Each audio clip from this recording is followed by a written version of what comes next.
दोस्तों, आज की कहानी कोई साधारण यात्रा नहीं है। ये एक स्कूल टूर था जो घूमने निकला था मनाली की ओर। लेकिन रास्ते में ऐसा खौफ छुपा था जिसकी तरफ कोई जाना नहीं चाहता। बरसती धुंध, पहाड़ों की खामोशी, गहरी खाइयां और एक ऐसा शाप जो इंसानों को नहीं छोड़ता, उन्हें अपने साथ बांध लेता है। जो इस घाटी में बिना इजाजत कदम रखता है वो लौटता नहीं, बस रूह बनकर पहाड़ों की रखवाली करता है। स्वागत है आपका हमारे डरावने चैनल के खौफ की दस्तक पर। तैयार हो जाइए, क्योंकि अब दहशत का दरवाजा हम नहीं, ये पहाड़ खुद खोलेगा।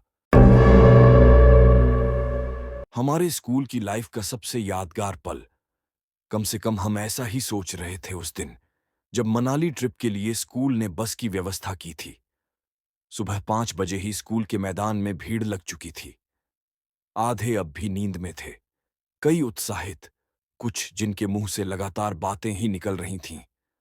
बस एक नहीं, दो नहीं, सिर्फ एक ही बस थी, और वो भी पूरा भरी हुई, मानो हम लोग किसी ट्रिप पर नहीं, किसी युद्ध में जा रहे हों।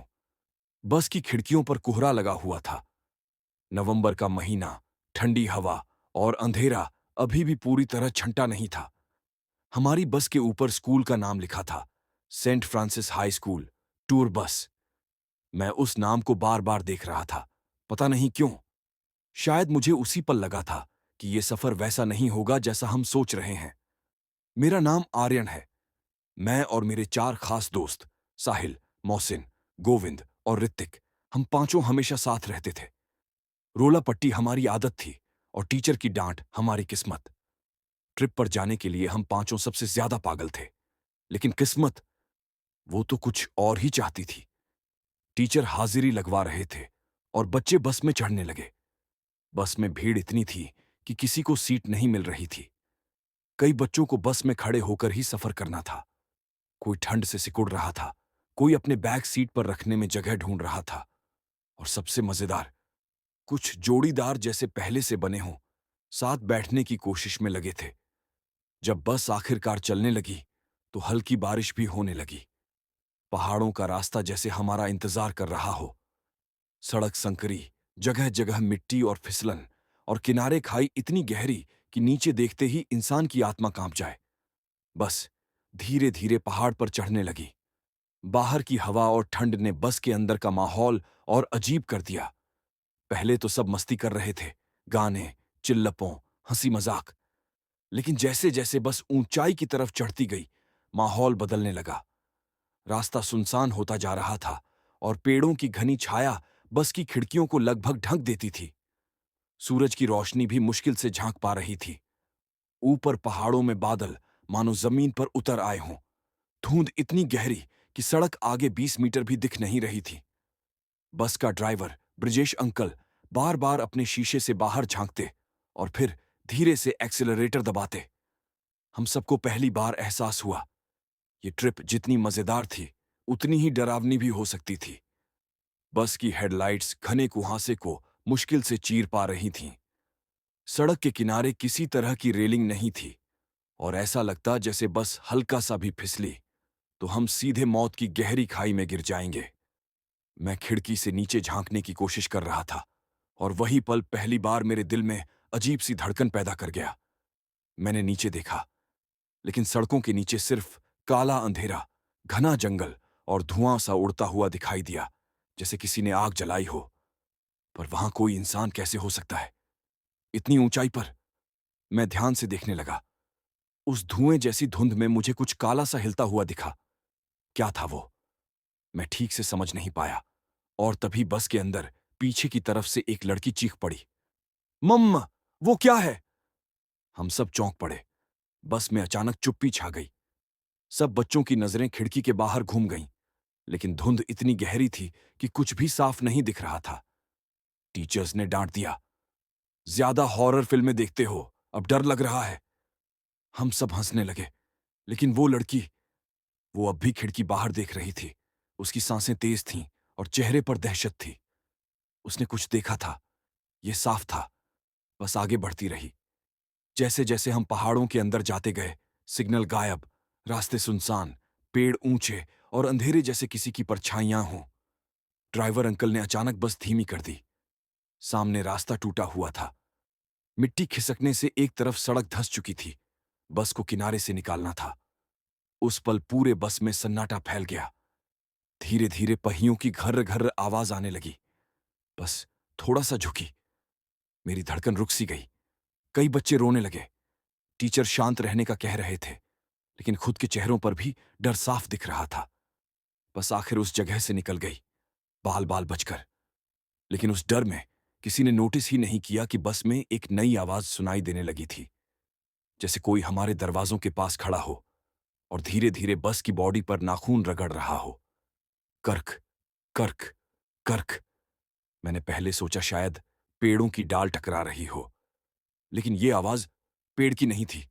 ये नाखूनों जैसी थी, और वो भी बस के अंदर से, या बहुत करीब से। मेरे दोस्त साहिल ने मेरे कान में फुसफुसाया, आर्यन, ये पीछे से आ रही है ना। मैंने बस धीरे से सिर हिलाया। मेरे हाथ पसीने से भीग चुके थे। और तभी ड्राइवर ने ब्रेक लगा दिए। बस अचानक रुक गई। सबने चौंक कर आगे देखा। बस के ठीक सामने रास्ता खाली नहीं था। वहां कोई खड़ी थी, सर्द अंधेरे में, धुंध में लिपटी एक औरत, बिल्कुल चुप, बिना हिले खड़ी, हमारी तरफ देखती हुई। बस के सामने खड़ी उस औरत को देखकर सबकी सांसें थम गईं। धुंध उसके चारों तरफ ऐसे लिपटी थी जैसे वह किसी दूसरे संसार से आई हो। उसकी लंबी छोटी हवा में नहीं हिल रही थी, बल्कि बिल्कुल स्थिर थी, जैसे कोई मूर्ति हो। उसका चेहरा धुंध में ढका हुआ था, पर उसके शरीर की आकृति साफ दिख रही थी। दुबला, झुका हुआ और एकदम सफेद कपड़ों में लिपटा। बस बिल्कुल ठहर गई। इंजन चल रहा था, लेकिन पहिए जैसे जम गए हों। ड्राइवर ब्रजेश अंकल ने आंखें सिकोड़कर खिड़की बाहर देखा, जैसे वो भी यकीन नहीं कर पा रहे थे। इतनी सुबह कौन खड़ी हो सकती है यहां? टीचर ने धीरे से कहा, खुद भी डरकर। मैं, साहिल, मोहसिन, गोविंद और ऋतिक, हम सब सीधी खिड़की से उसे देख रहे थे। बस की खिड़कियां धुंध से भरी हुई थीं, फिर भी वो साफ दिख रही थी, बिल्कुल पास, बस से कुछ ही मीटर दूर। ड्राइवर अंकल ने हॉर्न बजाया, पों, पों, पर उस औरत ने जरा भी हिलने की कोशिश नहीं की। कोई प्रतिक्रिया ही नहीं, मानो उसे आवाजें सुनाई ही नहीं दे रही हों। अंकल ने बस का शीशा थोड़ा नीचे करने की कोशिश की, लेकिन हाथ ठंड के कारण कांप रहे थे। शीशा आधा नीचे आया। ठंडी हवा सीधा अंदर घुस गई। मेरे पैर ठंड से सुन्न हो गए। अंकल ने आवाज लगाई, बहन जी, रास्ता खाली कीजिए, हम स्कूल के बच्चे लेकर जा रहे हैं। औरत चुप। उसके हाथ पास की शुष्क घास को ऐसे पकड़े हुए थे जैसे जमीन में गड़े हों। वो हिली तक नहीं। अंकल ने फिर से आवाज लगाई, सुनिए, हट जाइए, रास्ता दीजिए। वो अब भी चुप। उसकी गर्दन झुकी हुई, जैसे किसी नजर से बच रही हो। उसे देखकर ऐसा लगता था जैसे वह हमें देख नहीं रही, बल्कि महसूस कर रही हो। हमारी सांसें, दिल की धड़कन, सब कुछ। साहिल फुसफुसाया, ये इंसान नहीं लग रही।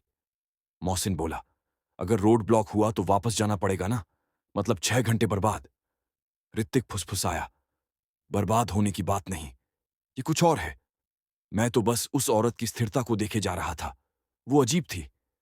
इतनी ठंड में भी उसके कपड़े उड़ नहीं रहे थे। हवा जैसे उसे छूने से डर रही थी। अचानक बस का इंजन खुद ब खुद बंद हो गया। सबने चौंक कर एक दूसरे को देखा। टीचर चिल्लाए, कोई मोबाइल मत निकालना, कोई फोटो नहीं। ड्राइवर डरी हुई आवाज में इंजन स्टार्ट करने लगा, पर बस बार बार छुक छुक, छुक छुक। बस चालू ही नहीं हो रही थी। हमारी धड़कनों की आवाज खुद हम सुन पा रहे थे। सड़क सुनसान, सिग्नल नहीं, आसपास सिर्फ घना जंगल, खाई, धुंध और उस औरत का स्थिर शरीर। ड्राइवर ने एक झटके से गियर बदला और बस को इग्निशन दिया। इस बार बस स्टार्ट हुई। इंजन भारी आवाज में दहाड़ा। अंकल ने झटके में एक्सीलरेटर दबाया और बस सीधे आगे बढ़ी। बस उसकी तरफ बढ़ने लगी, लेकिन औरत हिली नहीं, मानो उसे बस की चिंता ही ना हो। जैसे ही बस कुछ फुट दूर पहुंची, वो औरत एकदम ऊपर की तरफ देखने लगी। उसकी गर्दन धीरे धीरे ऊपर उठी, उसकी ठुड्डी, चेहरा, और फिर उसके चेहरे पर आंखें नहीं थीं। आंखों की जगह बस काले गड्ढे। पूरा बस एक साथ चीख उठा। कुछ बच्चों ने आंखें बंद कर लीं, कुछ सीट पर झुक गए। टीचर ने बच्चों को नीचे झुकने को कहा। मैं खिड़की से हटना चाह रहा था, पर मेरी निगाहें हिल ही नहीं रही थीं। वो औरत अपने काले खोखले गड्ढों जैसी आंखों से हमें सीधे देख रही थी। ब्रजेश अंकल ने अचानक स्टीयरिंग घुमाया और उसे बचाकर साइड से बस निकालने की कोशिश की। बस झटके से मुड़ी, खाई की तरफ थोड़ा झुक गई। बस में जोर की चीखें, सीधी करो बस, साइड को ले जाओ, ये क्या हो रहा है? बच्चे रोने लगे। कुछ लड़कियां टीचर के बाजू पकड़कर बैठ गईं। बस में अफरा तफरी मच गई थी। ड्राइवर ने कोशिश की। बस सड़क पर वापस आई और धीरे धीरे आगे बढ़ी। हमने खिड़की से पीछे मुड़कर देखा। वो औरत अब भी वहीं खड़ी थी, लेकिन उसके चेहरे के उस बिना आंखों वाले हिस्से में अब चेहरे पर एक मुस्कान थी, जैसे उसने हमें जाने दिया हो, जैसे उसने हमारे बारे में निर्णय लिया हो, जैसे वो जानती हो हम फिर लौटेंगे। और तभी बस के पीछे की लाइट्स में चमक कर वो हवा में उठती हुई दिखी, जैसे उसके पैर जमीन से ऊपर हो गए हों। बस में सबने देखा, कोई इंसान हवा में नहीं तैर सकता। बस जोर से हिलाई, पहिया गड्ढे में गया, लाइटें झपकने लगीं। कोई समझ नहीं पा रहा था कि उसने देखा क्या, लेकिन बस में सबने देखा, वो औरत उड़ रही थी। हमारी बस तेजी से पहाड़ों की ऊंचाई में चढ़ रही थी। बच्चों की रुलाई, टीचर्स की गाइडेंस, ड्राइवर की घबराई सांसें, सब मिलकर एक अजीब डर पैदा कर रही थीं। कुछ मिनट बाद एक होटल ढाबा दिखा। बस वहां रुकी। सब नीचे उतरने को उतावले हुए, पर टीचर ने ऑर्डर दिया, कोई नीचे नहीं उतरेगा, पहले मैं और कुछ टीचर चेक करेंगे। मोहसिन बुदबुदाया, अगर उस औरत ने पीछा किया तो? गोविंद सीधा नीचे बैठ गया। घर जाना है मुझे। मेरे कानों में अब भी उसकी आवाज गूंज रही थी, हालांकि उसने कोई आवाज नहीं निकाली थी। फिर भी मेरे दिमाग में एक फुसफुसाहट घूम रही थी, तुम्हें वापस आना पड़ेगा। न जाने क्यों ऐसा लग रहा था जैसे वह औरत हमारे लिए इंतजार नहीं कर रही थी, हम खुद उसके इंतजार में थे। और तभी बस के पीछे खड़े बच्चों ने चीखना शुरू कर दिया, नीचे देखो। हम सब पीछे की खिड़की की तरफ दौड़े। नीचे खाई में, घने जंगल के बीच वो औरत खड़ी थी। कहां से, कैसे उतरी?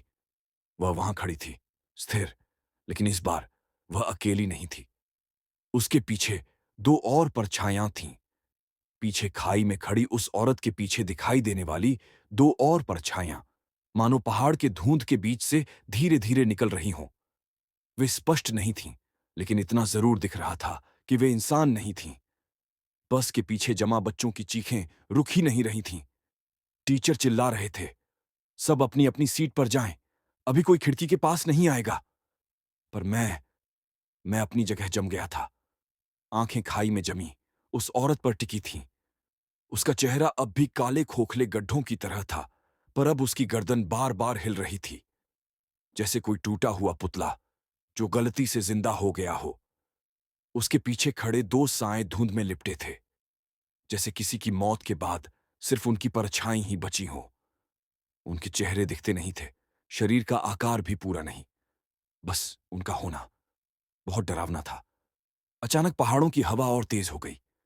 बरसती फुहार सीधे बस की खिड़कियों से टकराने लगी। कांच चर चर की आवाज करने लगा, जैसे कोई पंजे से उसे खरोंच रहा हो। टीचर घबराकर बोले, सब खिड़कियों से हटो, नीचे बैठो। बच्चे डर के मारे सीटों में छिपने लगे।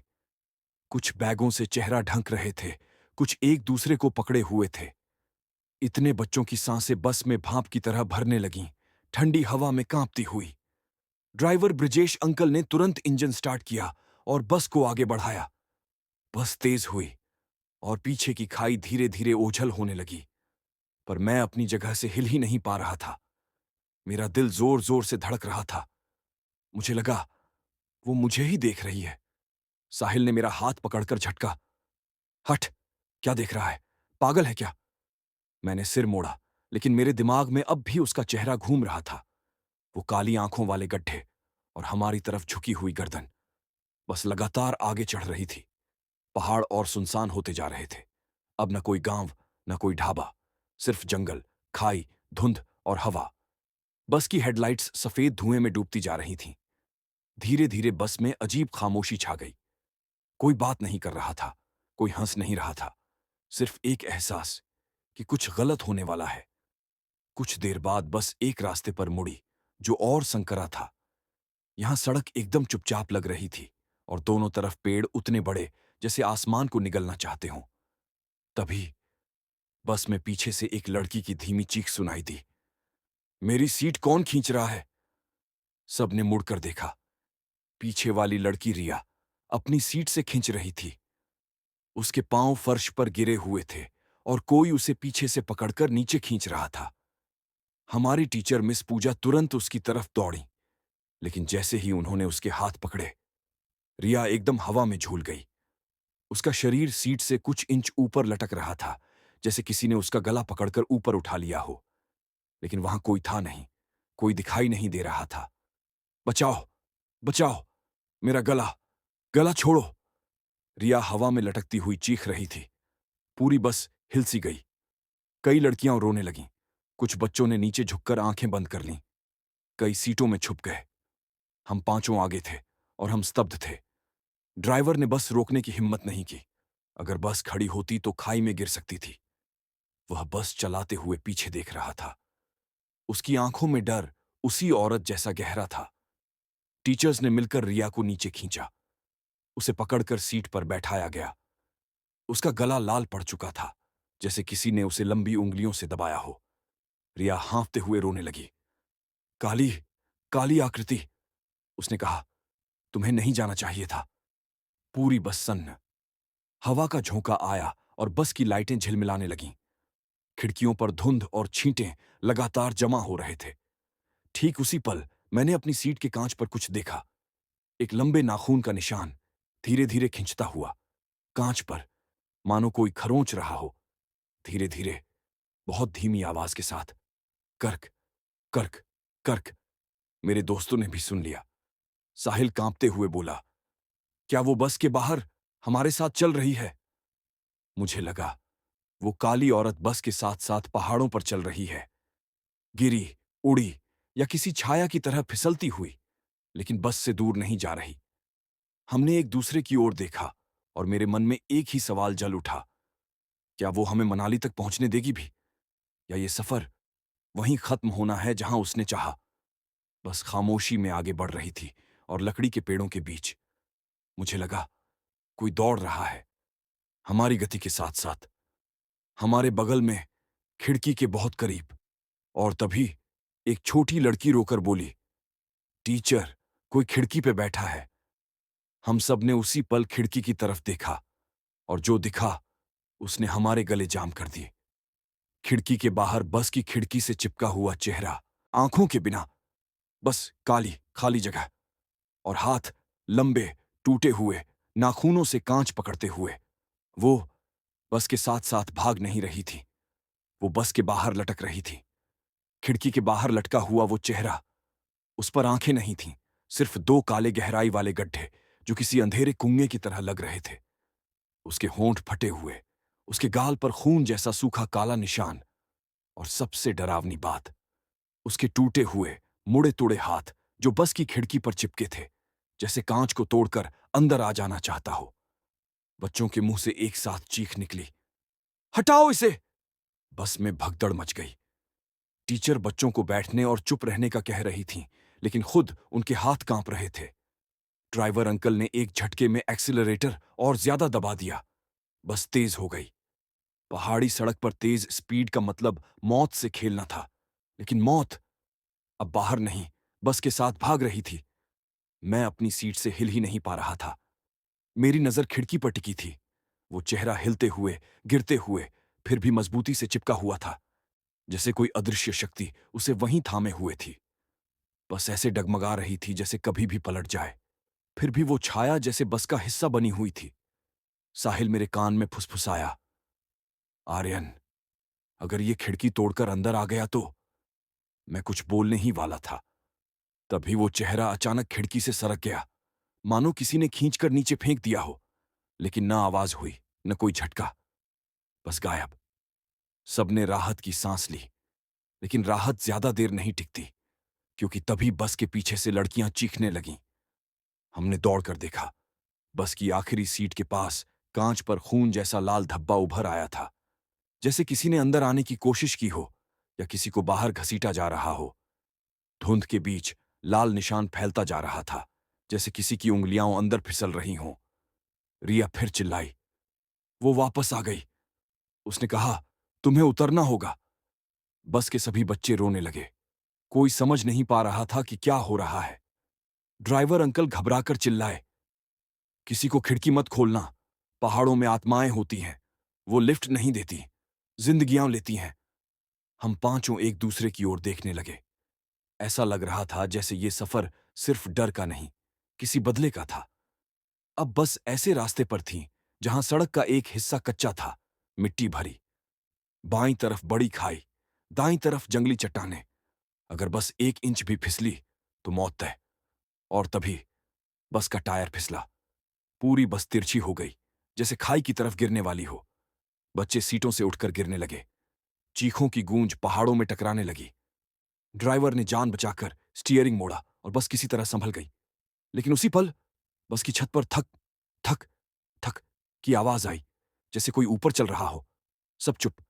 बस पर कदमों की आवाज, भारी, गीले, जैसे मिट्टी से सने पैर। थक थक थक। साहिल ने मेरी बांह कसकर पकड़ ली। कोई बस की छत पर है। अपनी सांसों की आवाज हम खुद सुन पा रहे थे। किसी का कदम बस के बिल्कुल ऊपर से आगे बढ़ रहा था, धीरे धीरे बस के सामने की तरफ। और फिर हल्की आवाज, खींच, जैसे किसी ने बस की खिड़की पर फिर नाखून फेरा हो। कर्क कर्क कर्क। हम सब डर से कांप उठे। बस में बैठे हर बच्चे की नाड़ी तेज हो चुकी थी। तब टीचर ने आवाज लगाई, ड्राइवर, बस रोक दो, रुको। ड्राइवर ने जोर से जवाब दिया, नहीं रोक सकता। यहां रुके तो हम सब मर जाएंगे। बस आगे बढ़ती रही। खामोशी। और फिर अचानक बस की विंडशील्ड पर एक औरत गिर पड़ी, हवा में से सीधे सामने। उसका चेहरा चिपक गया कांच पर। वही औरत, बिना आंखों वाला चेहरा, फटी मुस्कान, खून से सने बाल, टूटी गर्दन, शरीर आधा मुड़ा हुआ। पूरी बस ने एक साथ चीख मारी। ड्राइवर का हाथ कांप गया। बस खाई की ओर मुड़ी। पहिया फिसला। बस झटके से उछली। और फिर बस हवा में उठ गई। सामने पहाड़, नीचे खाई, और हम हवा में टंगे। लग रहा था ये आखिरी पल है। बस नीचे गिरने ही वाली थी। और तभी किसी ने हमारी बस को पीछे खींच लिया, जैसे कोई विशाल अदृश्य हाथ बस को उठाकर रोक रहा हो। हम मौत के बीच लटके थे। और तभी खिड़की के पास वो चेहरा फिर दिखा। इस बार उसने फुसफुसाकर कहा, जो यहां आया वो वापस नहीं जाता। बस हवा में लटकी हुई थी। नीचे गहरी खाई, घना अंधेरा, और ऊपर पहाड़ी सड़क गायब होती जा रही थी। पूरी बस में रोने की आवाजें, चीखें और सिसकियां भर गईं। मौत हमारे नीचे खुला मुंह फैलाए इंतजार कर रही थी। लेकिन सबसे डरावनी बात यह थी, हमारी बस गिर नहीं रही थी। कोई कोई अदृश्य ताकत उसे पीछे से रोककर पकड़े हुए थी। बस ऐसे हिल रही थी जैसे किसी ने उसे गर्दन से लटकाया हो। इंजन बंद, पहिए हवा में, सब कुछ ठहरा हुआ, सिवाय उस दानवी हवा के जो हमारे कानों में फुसफुसा रही थी। टीचर मिस पूजा चीखते हुए बोली, शांत रहो, शांत रहो, नीचे मत देखो कोई। नीचे?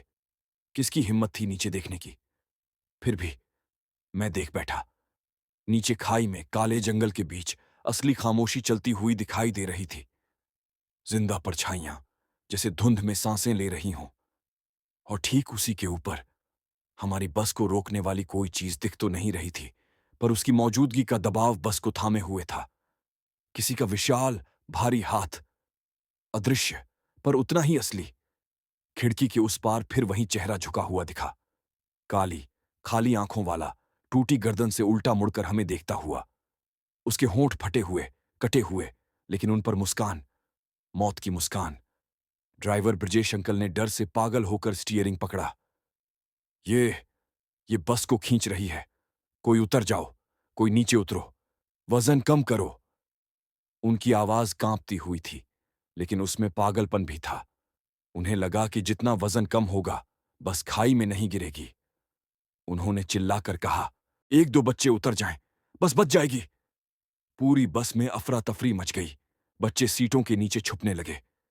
किसी ने चिल्लाकर कहा, आप पागल हो गए हैं? बच्चे क्यों उतरेंगे? मिस पूजा ने ड्राइवर का हाथ पकड़ लिया। कोई नहीं उतरेगा, कोई भी नहीं। बस जोर से हिली। इस बार पूरा शरीर दाएं तरफ झुका। कुछ बच्चे गिर पड़े। मेरी गर्दन सीट में टकराई। मैंने साहिल का हाथ कसकर पकड़ लिया।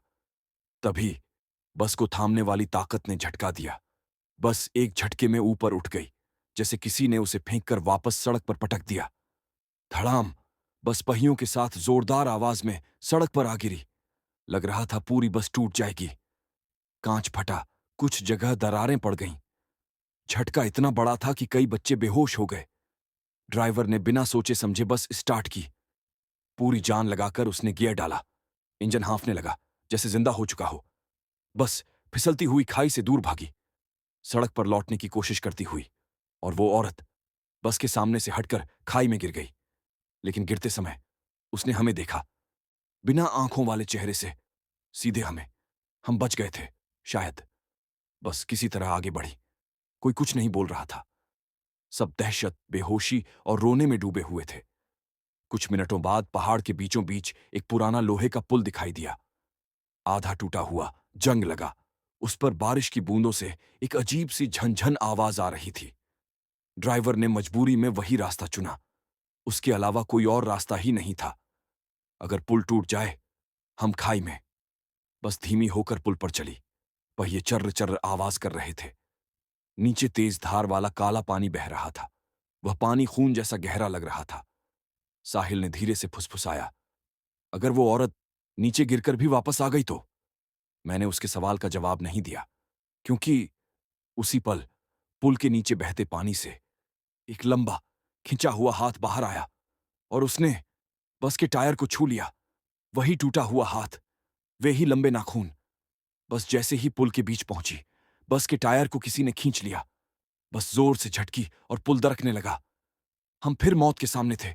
और तभी पीछे बैठा गोविंद कांपते हुए बोला, ये मनाली ट्रिप किसी इंसान ने प्लान नहीं की, ये हमें बुलाया गया है। मैंने उसकी तरफ देखा। उसके चेहरे में डर से ज्यादा एक खतरनाक सच्चाई थी। बस आगे बढ़ रही थी और पानी से कई और हाथ बाहर आ रहे थे, हमें खींचने के लिए। पुल के नीचे से निकलते उन लंबे, सूखे काले हाथों को देखकर ऐसा लग रहा था जैसे काली नदी में लाशें जिंदा हो गई हों। उनके पंजे टायर पकड़ने की कोशिश में छटपटा रहे थे। हर उंगली एक एक हुक जैसे बस को नीचे खींचना चाह रही थी। बस धीरे धीरे पुल के बीच फंसी हुई थी। ड्राइवर ब्रिजेश अंकल बार बार एक्सीलरेटर दबा रहे थे, लेकिन टायर खिंच रहा था। और बहता हुआ पानी मानो किसी दानवी ताकत की धड़कनों से भरा हुआ। आगे बढ़ो, जल्दी! टीचर्स चिल्ला रहे थे। बच्चे सीटों के पीछे छुप रहे थे। मैं अपनी सीट के कांच से नीचे पानी को देख रहा था। पानी में सिर्फ हाथ नहीं थे, वहां चेहरे भी दिखाई दे रहे थे। उभरे हुए, फटे हुए, बिना आंखों वाले, जैसे पानी ने उनकी आंखें खींच ली हों। उनके मुंह खुले थे, अंदर अंधेरा। ऐसा लग रहा था कि वो चीख रहे हैं, लेकिन आवाज पानी में दब गई हो। गोविंद मेरी ओर झुककर बोला, ये हाथ हमें रोक रहे हैं। हम इस रास्ते से नहीं निकल सकते। ये पुल सही नहीं है। मोहसिन ने डर के मारे कहा, अगर ये सही नहीं तो हम जाएं कहां? बस को वापस ले जाएं क्या? हम सब समझ रहे थे, वापस जाना अब सबसे बड़ी गलती होगी। वो औरत, वो छायाएं, वो इसी रास्ते पर हमारा इंतजार कर रही थीं। साहिल कांपते होठों से बोला, ये रास्ता पहले लोग इस्तेमाल करते थे। शायद यहां कुछ हुआ था, किसी ने खुद को। उसकी बात पूरी होने से पहले पानी में एक अजीब सी आवाज उठी, जैसे कोई फटी हुई चीख। और फिर बस का टायर अचानक जोर से बाहर खींचा। बस झटके से एक तरफ झुकी। बच्चों की चीखें फिर गूंज उठीं। ड्राइवर चिल्लाया, सब नीचे बैठो, टायर निकल रहा है। लेकिन उसी वक्त कुछ ऐसा हुआ जिसे हम किसी हालत में समझ नहीं पाए। टायर को पकड़ने वाले सारे हाथ अचानक ढीले पड़ गए और बस एक झटके में आगे फिसलकर अकेली भागने लगी। टायर छूट गया था, हाथ गायब, पानी शांत। कुछ सेकंड के लिए लगा जैसे मौत ने हमें सिर्फ छुआ था, पकड़ नहीं पाई। बस तेजी से पुल पार कर गई। लेकिन जैसे ही बस ने पुल छोड़ा, पूरा पुल पीछे से टूटकर गिर गया। धड़ाम! आवाज इतनी भयानक कि सुनकर रूह कांप जाए। लौह की जंजीरें टूटकर नीचे गिरीं और पूरा पुल नदी में डूब गया। अगर हम 10 सेकंड देर करते, बस का नामो निशान नहीं बचता। बस पहाड़ों के किनारे किनारे चलने लगी। कोई आवाज नहीं, न रोना, न चीख, न फुसफुसाहट। सब जैसे सुन्न हो गए हों। फिर धीरे धीरे टीचर ने सांस रोककर कहा, जो कुछ भी किया बच्चों के लिए किया। मैं अब किसी को नीचे नहीं उतरने दूंगी। ड्राइवर कुछ नहीं बोला। उसके हाथ स्टीयरिंग पर कांप रहे थे। उसकी आंखें लाल थीं, जैसे नींद गायब हो गई हो और डर ने शरीर पकड़ लिया हो। हम पहाड़ों के और अंदर पहुंचते जा रहे थे। जंगल और गहरा, हवा और ठंडी, रास्ता और सुनसान। और तभी एक पुरानी धुंधली नीली बोर्ड सड़क किनारे दिखा। स्वर्ग घाटी, 4 किलोमीटर। हम सबने नाम पढ़ा। साहिल ने पहली बार धीमे से कहा, स्वर्ग घाटी? इसका नाम अजीब है। गोविंद ने लंबी सांस ली। स्वर्ग जैसा नाम मौत को छिपाने के लिए रखा जाता है। बस उस दिशा में जाने लगी। मुझे अचानक रिया की याद आई। उसने कहा था, तुम्हें नहीं जाना चाहिए था। क्या ये जगह मनाली नहीं थी? क्या ये हमें वहीं ले जा रही थी जहां मरे हुए जाते हैं? कुछ देर बाद धुंध और घनी हो गई। पहाड़ गायब, पेड़ गायब। बस सफेद अंधेरे में डूब गई। बस रुक गई। धुआं, कोहरा या कुछ और? ड्राइवर ने फुसफुसाया। खिड़की के कांच पर फिर वही नाखून की खरोंच दिखाई दी। कर्क, कर्क, कर्क। इस बार धीरे नहीं, तेज। और फिर एक आवाज आई। इस बार आवाज बाहर से नहीं, बस के अंदर से आई। स्वागत है। औरत अब बाहर नहीं थी, वो बस में आ चुकी थी। वो आवाज जैसे किसी के गले में मिट्टी भर दी गई हो, टूटी हुई, घिसी हुई, पर एकदम साफ। स्वागत है। और ये आवाज बस के अंदर गूंज रही थी। हम सब ने एक साथ पीछे मुड़कर देखा। बस की रोशनी धीमी धीमी झिलमिलाने लगी। खिड़कियों पर धुंध की परत और मोटी हो गई। बच्चे एक दूसरे से चिपक कर बैठे। किसी में चीखने की हिम्मत भी नहीं बची थी। टीचर की आवाज कांपी। कौन? कौन बोला? नीचे की तरफ, सीटों के बीच, बैगों के पीछे, हर जगह अजीब सी हरकत महसूस हो रही थी, जैसे बस के अंदर हवा नहीं, कोई और चल रहा हो।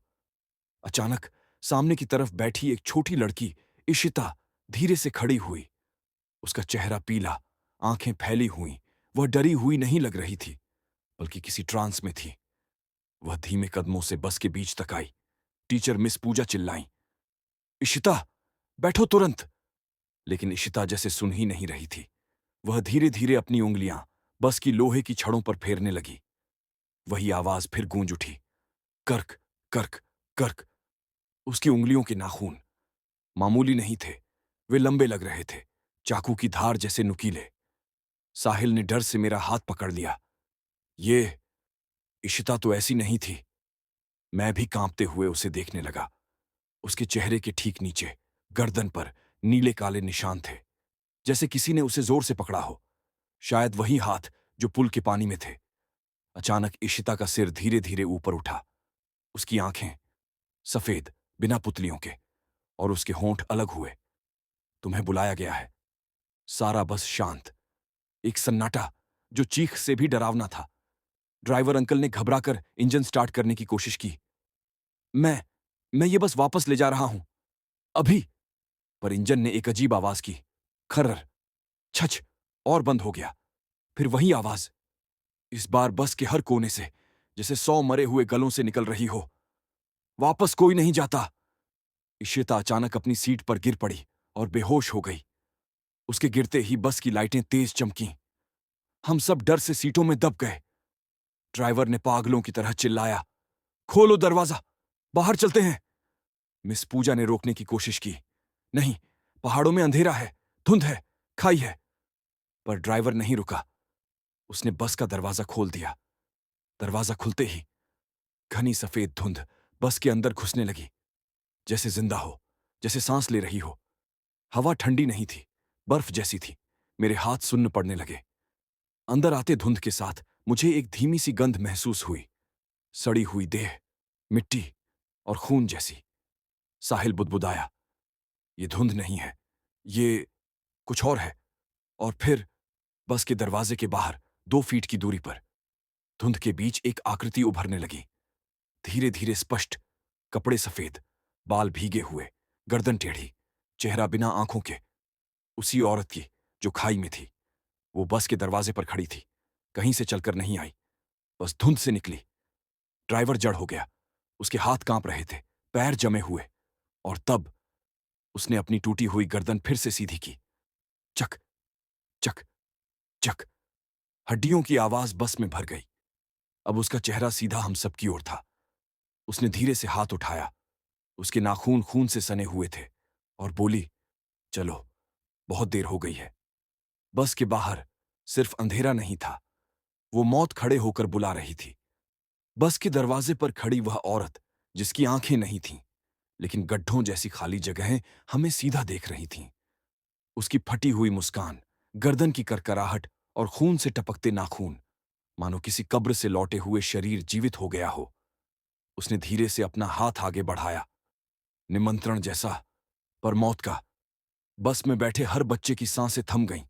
किसी ने रोना बंद कर दिया, डर ने आवाज छीन ली थी। ड्राइवर ब्रिजेश अंकल, जो अभी तक किसी तरह खुद को संभाल रहे थे, अब जड़ होकर दरवाजे को घूर रहे थे। उनकी आंखें लाल, होंठ फटे, चेहरा बिल्कुल सफेद। मिस पूजा कांपती आवाज में बोली, दरवाजा बंद करो, बंद करो। पर ड्राइवर हिल नहीं पा रहा था। औरत के नाखून हवा में स्थिर थे, जैसे उसने हमें छूने की तैयारी कर ली हो। तभी रिया, जो अभी तक बेहोश पड़ी थी, अचानक झटके से उठ बैठी। उसकी आंखें अब खुल चुकी थीं, पर उनमें कुछ भी नहीं था, सिर्फ सफेद। रिया ने अपना गला पकड़ते हुए बोलना शुरू किया, लेकिन आवाज उसकी नहीं थी। उसे मत रोको, ये अंतिम रास्ता है। पूरी बस चुप। रिया की गर्दन पर वही नीले उभरते निशान चमकने लगे, जैसे किसी ने अंदर से पकड़ रखा हो। उसकी आंखें और चौड़ी और खाली, बिना जीवन के दिखने लगीं। मोहसिन डर के मारे चिल्लाया, टीचर, इसे पकड़ो। ये ये बोल कैसे रही है? टीचर ने रिया को संभालने की कोशिश की, पर उसके शरीर से बर्फ जैसी ठंडक निकल रही थी। मिस पूजा ने हाथ खींच लिया, जैसे किसी मृतदेह को छू लिया हो। धीरे धीरे रिया की उंगलियां भी लंबी होने लगीं, नाखून काले, मुड़े हुए। उसकी आवाज बदलती जा रही थी। आवाज इंसान की नहीं, किसी गहरी खोखली जगह की गूंज जैसी। कोई वापस नहीं जाएगा, यहां से कोई नहीं। उसने वाक्य पूरा नहीं किया, क्योंकि उसी पल बस की हेडलाइट अचानक तेज हो गई, इतनी तेज कि सफेद धुंध फटने लगी।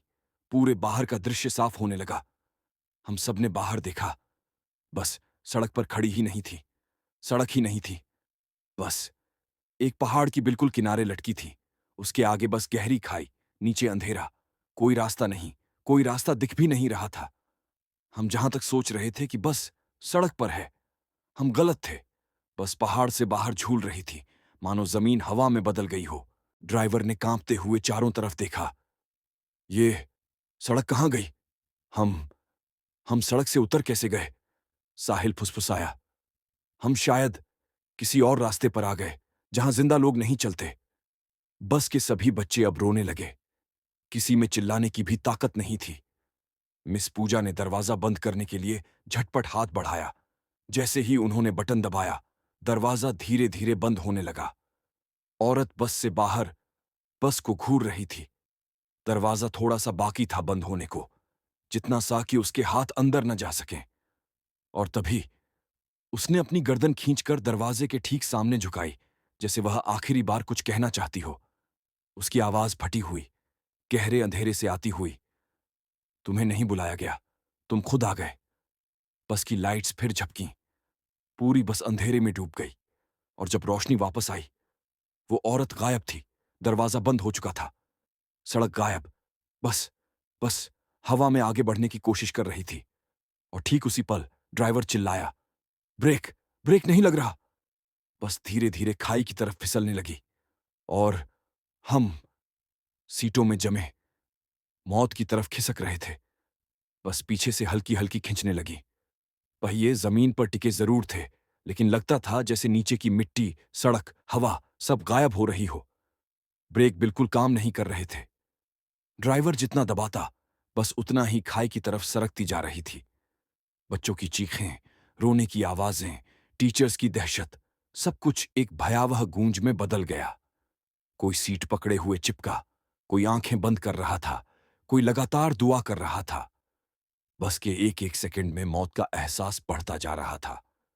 ड्राइवर ब्रिजेश अंकल लगातार क्लच और ब्रेक पर पैर मारते रहे, लेकिन बस के पहिए धीरे धीरे घूमते हुए पीछे खिसक रहे थे, जैसे किसी ने पीछे से रस्सी से खींच रखा हो।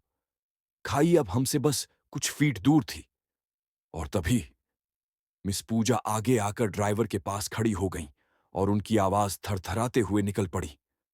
सब खिड़कियों के पर्दे बंद कर दो, उसके साथ नजर मिलाओगे तो हम बच नहीं पाएंगे।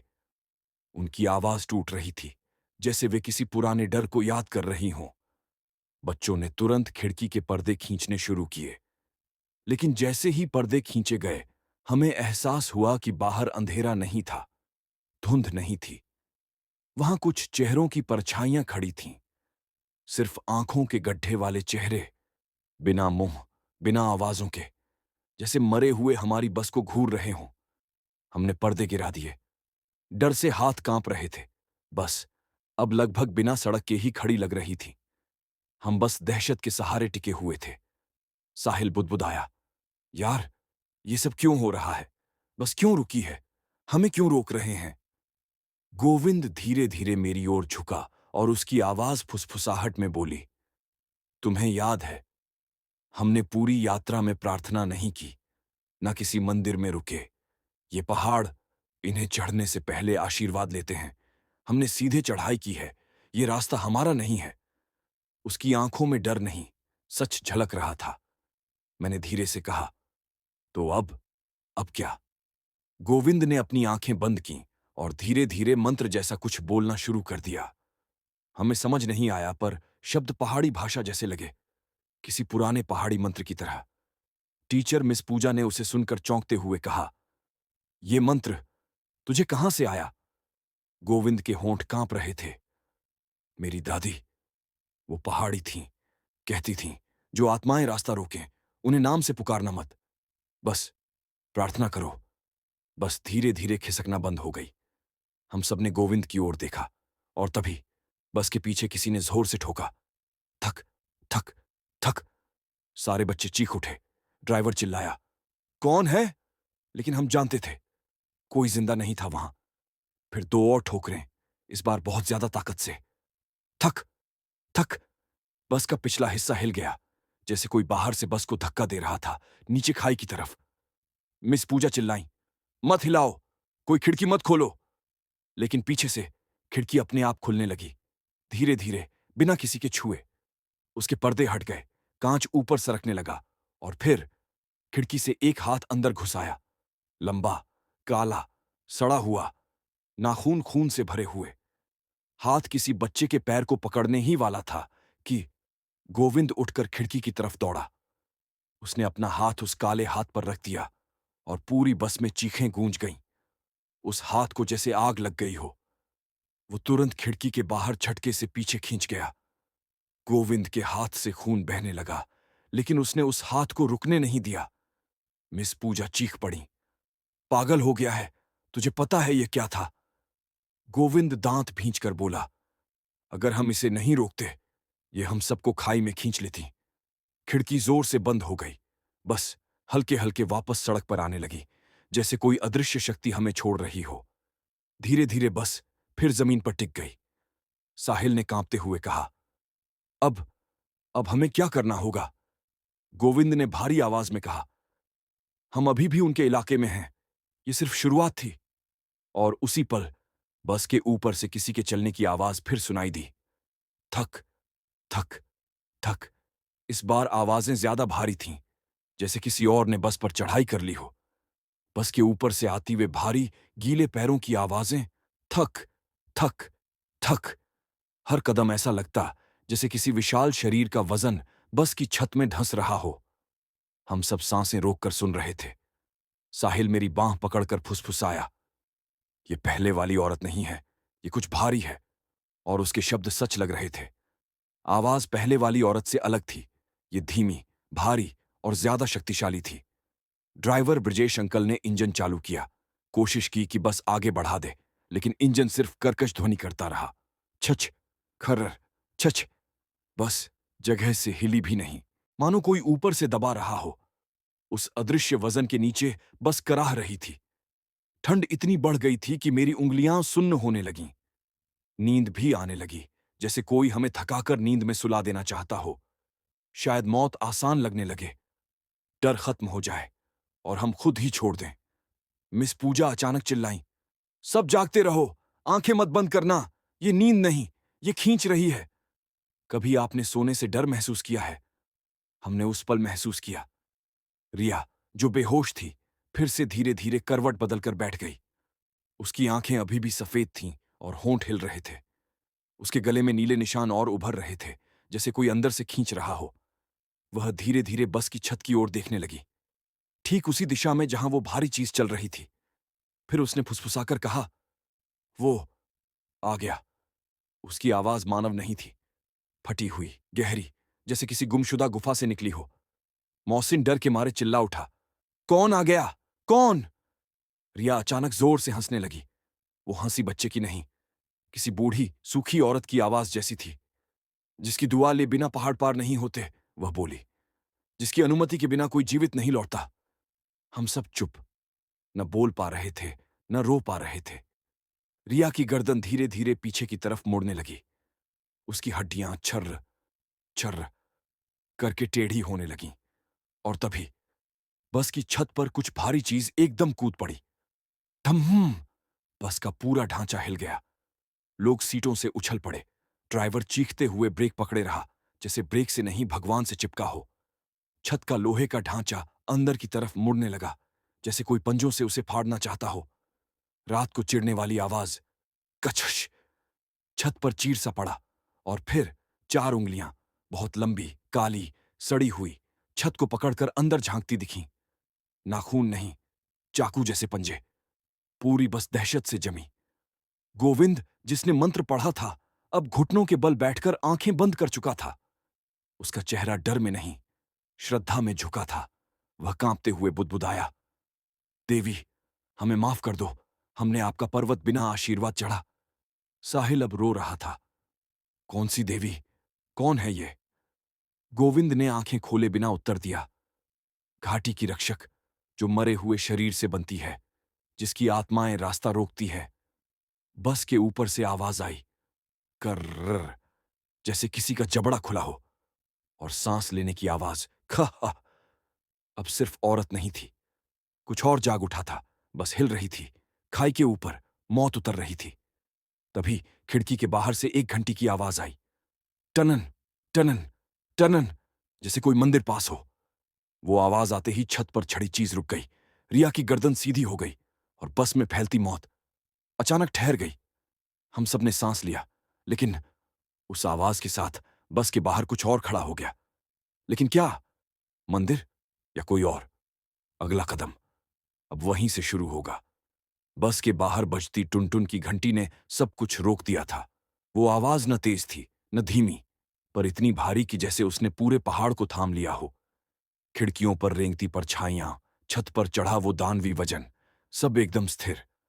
हम सब सांस रोककर बाहर देखने की कोशिश कर रहे थे, लेकिन कांच पर धुंध इतनी मोटी थी कि कुछ दिख नहीं रहा था। ड्राइवर ब्रिजेश अंकल कांपते हुए खिड़की पहुंचने लगे। जैसे ही धुंध हटनी शुरू हुई, बाहर का दृश्य साफ होने लगा। और हम सब ने जो देखा, हम जड़ हो गए। बस के बिल्कुल सामने, धुंध के बीच, एक छोटी सी घंटी हवा में लटकी थी। कोई धागा नहीं, कोई खंभा नहीं। घंटी बस हवा में तैर रही थी और खुद ब खुद बज रही थी। टनन टनन टनन। घंटी के ठीक नीचे काले कपड़े में झुका हुआ एक बूढ़ा आदमी खड़ा था।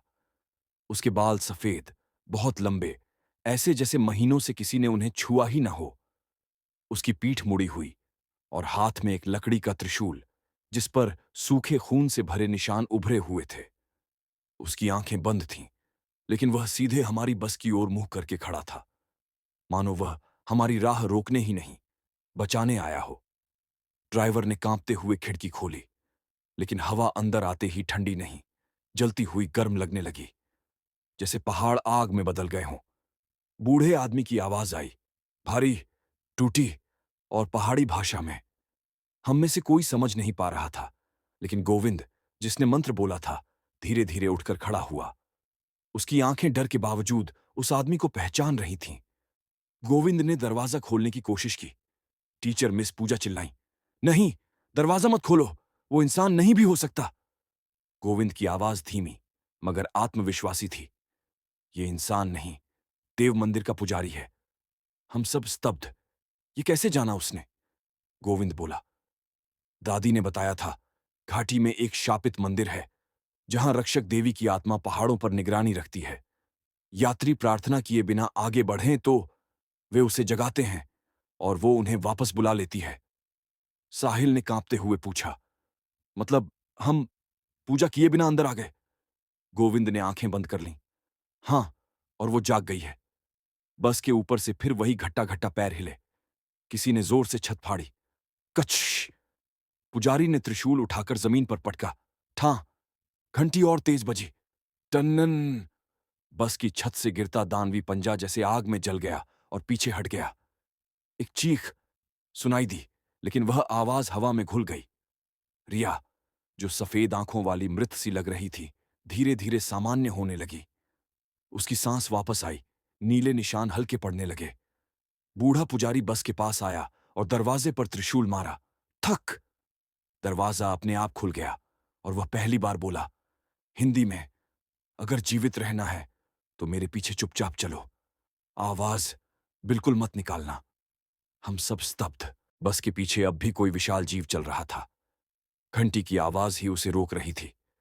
बूढ़े पुजारी ने धीमे से पीछे देखा और बोला, घाटी की देवी पूजा मांग रही है, रक्त से। खून की बूंदें गोविंद के हाथ से अभी भी गिर रही थीं और पुजारी उसे घूर रहा था। हमारा बचना अब सिर्फ पूजा पर निर्भर था। हम सब बस से उतरने वाले थे, सफेद धुंध में। रक्त पूजा के लिए बस से उतरने के लिए हम सब उठ ही रहे थे कि पुजारी ने अपनी उंगली उठाकर इशारा किया। सिर्फ 5 लोग उतरे, बाकी वहीं बैठे रहे।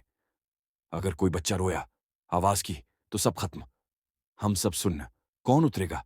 कौन पीछे रहेगा? डर अब सवाल नहीं, चयन बन चुका था। पुजारी की नजर सीधे हमारे समूह पर पड़ी। मैं, साहिल, मोहसिन, गोविंद और ऋतिक। उसने धीरे से कहा, तुम 5 जो जगह थे भय में, तुम्हें ही भेंट करनी होगी। उसकी आवाज में कोई भाव नहीं था, कोई क्रोध नहीं, बस निष्कर्ष, जैसे उसने पहले ही जान लिया हो। गोविंद के हाथ में बहता खून उसके कपड़ों पर सूख रहा था। पुजारी की नजर बार बार उसी पर टिक रही थी। हम 5 धीरे धीरे बस से बाहर उतरे, जैसे वे 5 अंडरस्टूड सैनिक जिन्हें पता है कि आगे मौत है, फिर भी उतरना है। चारों तरफ धुंध, ठंड नहीं, झुलसाने वाली गर्म हवा, जैसे हवा औरत की सांस से भरी हो। बस के अंदर बच्चे रो रहे थे, लेकिन उनकी आवाज सुनाई नहीं पड़ रही थी, जैसे कोई उन्हें मौन कर रहा हो। पुजारी ने जमीन पर बने एक पुराने गोल पत्थर को हटाया। नीचे लाल मिट्टी उभरी, जो खून की बूंदों को निगलने लगी। उसने काले कपड़े से ढका एक कटोरा निकाला। कटोरा लोहे का था, उस पर सूखे खून की परत चढ़ी हुई। हमारे शरीर कांप रहे थे, दिल धड़क रहा था, पर ऐसा लग रहा था जैसे जिंदा धड़कन हवा में फंसकर वापस लौट रही हो। पुजारी बोला, पूजा करनी है, रक्त से, वरना वो तुम सबको ले जाएगी। गोविंद फुसफुसाया, ये देवी है या प्रेत? पुजारी ने उसकी आंखों में देखते हुए कहा, पहाड़ कभी देवी नहीं होते, वे उन आत्माओं का घर होते हैं जो भूखे हैं। मेरे रोंगटे खड़े हो गए। वह जमीन पर त्रिशूल गाड़कर बोला, रक्त दो, आत्मा बचाओ। जरूरी था कि कोई अपना खून दे। पूरी चुप्पी। फिर मुझे समझ नहीं आया मैं कैसे बोल पड़ा, मैं दूंगा। मेरे दोस्त मेरे तरफ देख रहे थे, हैरान, डरे हुए। मैं खुद अपनी आवाज पहचान नहीं पाया। पुजारी ने मुझे आगे बुलाया। वो लोहे का कटोरा मेरे सामने रखा गया। उसने एक काली, जंग लगी चाकू निकाली। उसकी धार मुड़ी हुई थी, खून से चिपकी। मेरा दिल फट रहा था, लेकिन मैं पीछे नहीं हटा। पुजारी ने मेरी कलाई पकड़ी और चाकू रख दी, लेकिन उसने काटा नहीं। चाकू खुद चलने लगी। मेरी त्वचा के ऊपर कुछ अदृश्य ताकत ने उसे दबाना शुरू कर दिया, और जैसे ही ब्लेड मेरी त्वचा चीरने लगी, मैंने सुना, आवाज मत निकालना। काट लग गया। खून बहने लगा। काट में दर्द नहीं था, जैसे किसी ने दर्द भी छीन लिया हो। मेरे खून की बूंदें कटोरे में गिर रही थीं। साहिल, मोहसिन, ऋतिक पीछे कांप रहे थे। गोविंद अपने दांत भींचकर मंत्र जैसा कुछ बोल रहा था, लेकिन तभी बस के अंदर एक बच्चा जोर से रोने लगा, बहुत जोर से। आ रोने की आवाज घाटी में फैल गई। पुजारी की आंखें बड़े डर से फैल गईं। उसने तुरंत हम पांचों को पीछे धकेला और चिल्लाया, भागो, ध्वनि जागा देती है। और उसी पल घंटियां अपने आप बजने लगीं, टुनननन, टन टनन। लेकिन इस बार घंटियां रोकने के लिए नहीं बज रही थीं, वो कुछ बुला रही थीं। बस की खिड़कियां टूटने लगीं। धुंध के बीच से वही औरत नहीं, कई और शरीर उठने लगे। खून की गंध घाटी में फैल चुकी थी। पुजारी चिल्ला रहा था, दौड़ो, मंदिर तक पहुंचाना ही होगा, वरना सब खत्म। और उसके पीछे पहाड़ की आत्माएं जाग उठीं। घाटी में घंटियों की आवाज अब शांत नहीं थी, वो पागलपन की तरह गूंज रही थीं, एक के बाद एक, जैसे कोई अनगिनत हाथ उन्हें खींचकर बजा रहा हो। टुननन, टन टनन टन। बस के पीछे से बच्चों की चीखें सुनाई देने लगीं। लेकिन अजीब बात, उनके मुंह खुले थे, पर आवाज बाहर नहीं आ रही थी, जैसे किसी ने उन्हें मौन कर दिया हो। पुजारी जमीन फाड़ते हुए चिल्लाया, मंदिर की ओर दौड़ो, पीछे मत देखना। वह आगे आगे त्रिशूल लेकर दौड़ने लगा। हम पांच उसके पीछे। सारे पेड़ धुंध में काली परछाइयों की तरह हम पर झपट रहे थे। जंगल मृतकों की तरह फुफकार रहा था। आंखें बंद होते ही लगता जैसे पीछे से कोई पकड़ लेगा। आंखें खुली रखो तो सामने बस मौत दिखाई दे। मैं दौड़ते हुए पीछे नहीं देख रहा था, पर मुझे अपने पीछे कई कदमों की आवाजें सुनाई दे रही थीं। नरम नहीं, भारी, घसीटती हुई, जैसे शरीर सड़ चुका हो पर आत्मा खींच रही हो। साहिल अचानक फिसला और मेरी बांह पकड़ ली। हम गिरते गिरते बचे। उसकी सांसें टूट रही थीं। ये मंदिर कितना दूर? गोविंद हांफते हुए बोला। बस पहाड़ी के मोड़ के बाद एक काली गुफा जैसी जगह। मैं चौंका। मंदिर? गुफा? काला? मोहसिन चिल्लाया, वो मंदिर है या कब्र? दूर से पुजारी ने जोर से कहा, कब्र ही मंदिर है, यही पहाड़ का नियम है। मैं सुनकर रुक जाना चाहता था। कब्र ही मंदिर, मृतकों की पूजा। लेकिन कदम रुकते तो मौत करीब थी।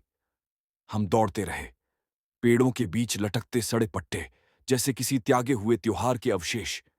लटकते हुए रिश्तेदार, मरे हुए देवता या शापित आत्माएं। जैसे जैसे हम आगे बढ़े, मिट्टी लाल होने लगी, खून जैसी। मोहसिन ने डर से फुसफुसाया, ये मिट्टी नहीं, राख है, हड्डियों की राख। उसने गलत नहीं कहा था। वह राख गर्म थी, छूते ही हाथ जलता था। मेरे खून की बूंदें उस राख पर गिर रही थीं, और राख में जैसे धड़कन उठ रही थी। धक धक धक। रक्त पूजा कार्य कर रही थी, हमें कहीं खींच रही थी। अचानक ऋतिक रुक गया। सुनो, पीछे कोई नहीं है। हम सब रुके। फिर सुना, कदम बंद हो चुके थे। घंटियां भी शांत थीं। चारों ओर चुप्पी। पुजारी धीरे धीरे मुड़ा। त्रिशूल उठा रखा था, जैसे किसी का इंतजार हो।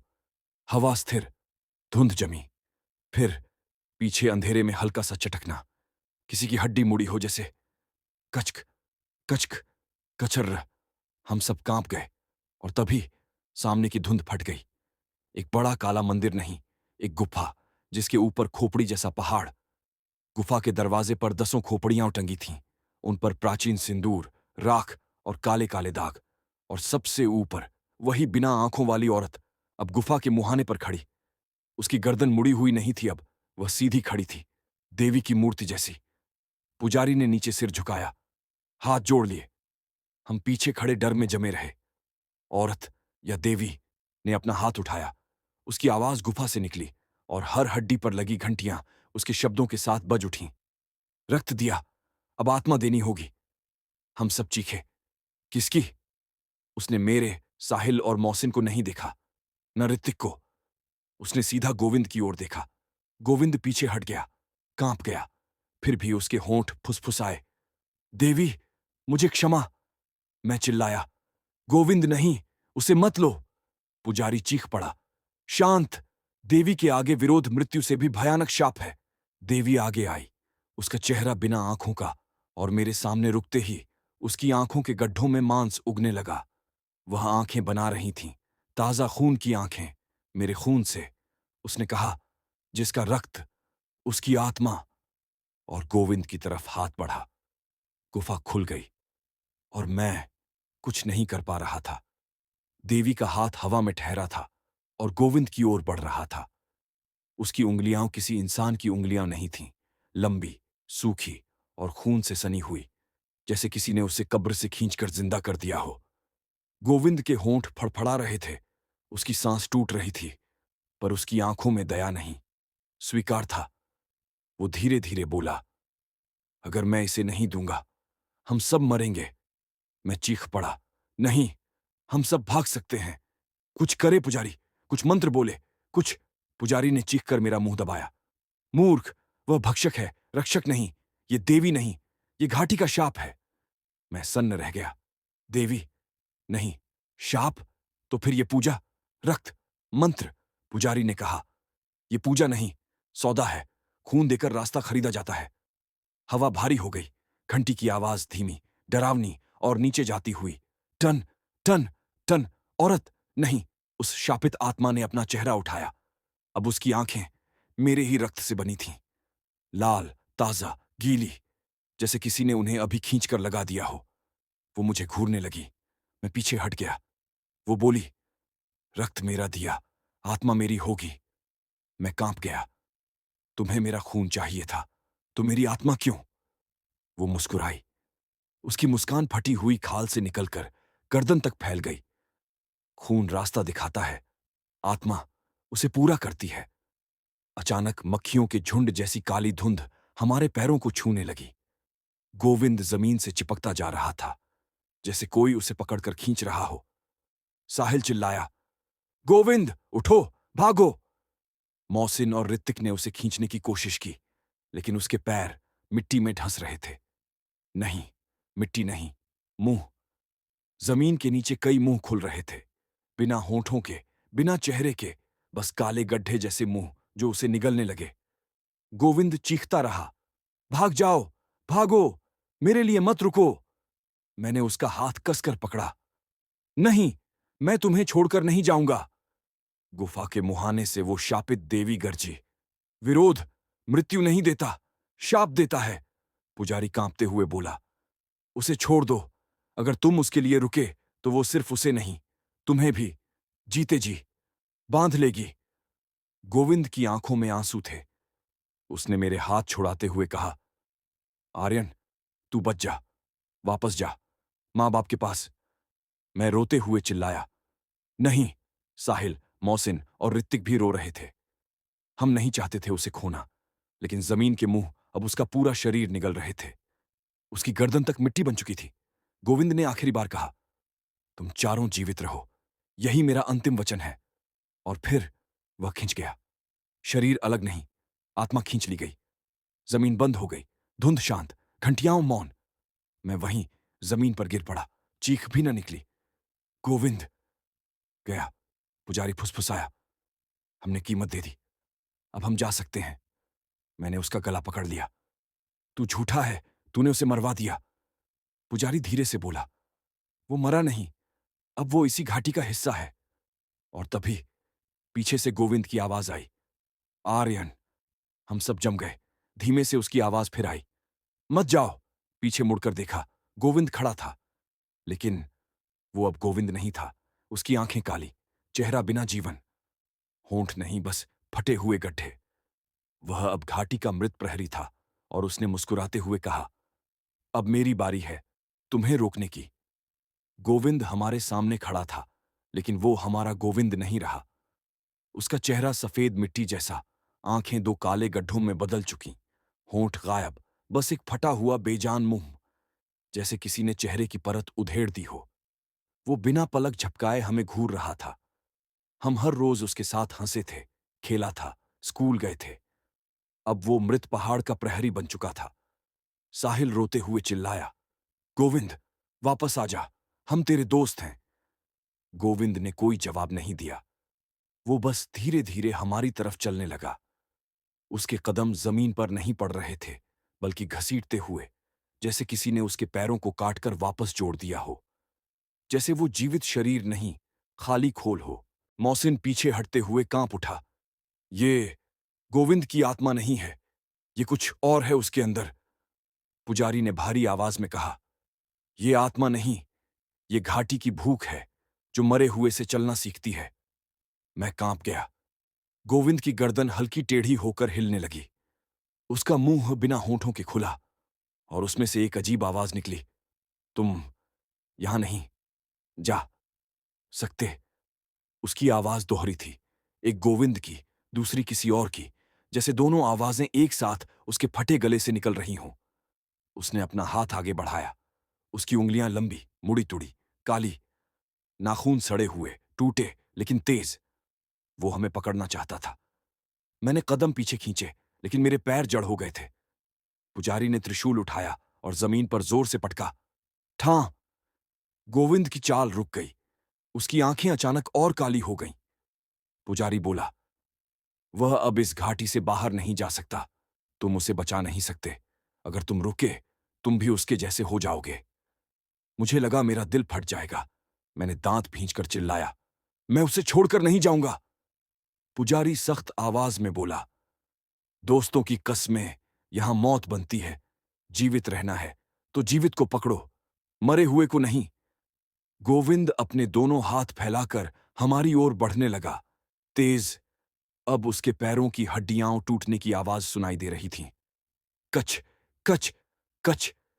उसकी हड्डियां टूटी जा रही थीं, लेकिन वो रुक नहीं रहा था, मानो उसे दर्द नहीं, बस भूख हो। हम तीनों पीछे हटे। ऋतिक की आंखों से आंसू बह रहे थे। यार, ये नहीं हो सकता, वो हमारा भाई था। गोविंद तेजी से दौड़ने लगा, लेकिन मानव की तरह नहीं। वो झटकों में चल रहा था, जैसे कोई कीड़ा जो इंसानी शरीर में कैद हो।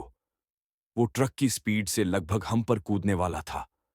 तभी पुजारी ने त्रिशूल सीधा उठाया और गोविंद के सामने जोर से जमीन में गाड़ दिया। ठक ठक! गुफा की जमीन फट गई। लाल मिट्टी उठी, मानो खून उबल रहा हो। उससे काली धुंध का गुब्बार उठकर गोविंद को पीछे धकेलने लगा।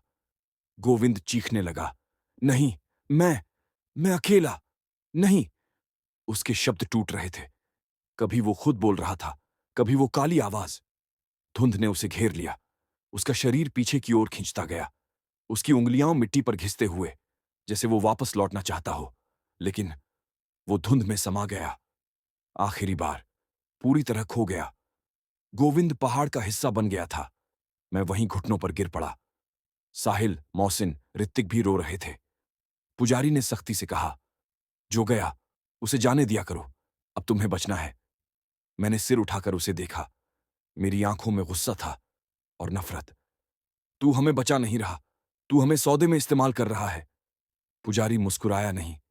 उसने धीरे से कहा, यह घाटी किसी को मुफ्त में रास्ता नहीं देती, और अब तुम्हारी कीमत बाकी है। हम तीनों के पीछे देखा। गुफा हिल रही थी। अंदर कई आत्माएं जाग रही थीं। अब गोविंद अकेला नहीं था, उसके साथ कई और थे। और अगले हम थे। गुफा के अंदर से उठती आवाजें अब सिर्फ फुसफुसाहटें नहीं थीं। वे कराहें, चीखें और मृत हंसी जैसी लग रही थीं।